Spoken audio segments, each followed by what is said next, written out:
Prezidentimizning to'ylar va marosimlar haqidagi yangi qarorlari. O'tkaziladigan to'y, hasham va oilaviy tadbirlarni ixchamlashtirilishiga doir tavsiya tartiblari ishlab chiqildi.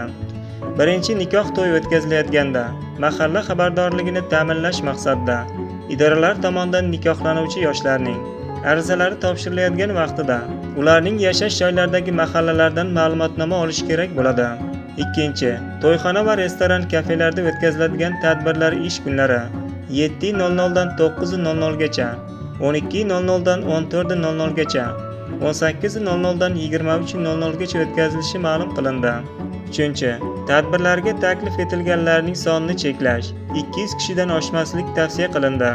To'rtinchi, tadbirda diniy mavzudagi ma'ruzalar ko'zda tutilgan bo'lsa, faqat din sohasi vakillari tomonidan ma'ruza o'qilishi kerak.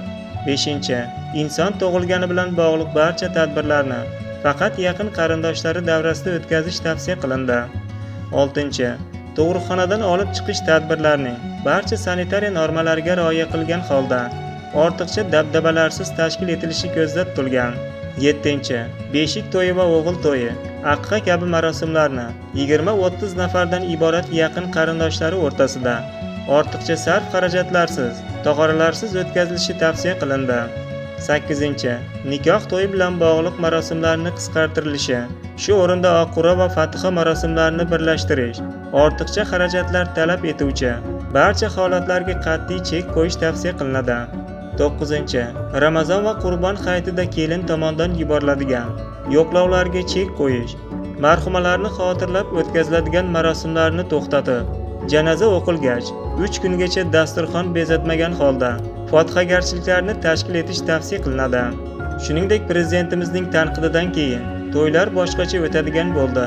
To'ylarda endi valiz tushish, tort kesish, gul otish, pul sochish taqiqlanadi. Cheklovlar jumlasida yana quyidagilar kiritilgan. Yengil avtomashina sonini cheklash, faqat kelin-kuyov borishi tavsiya qilinadi.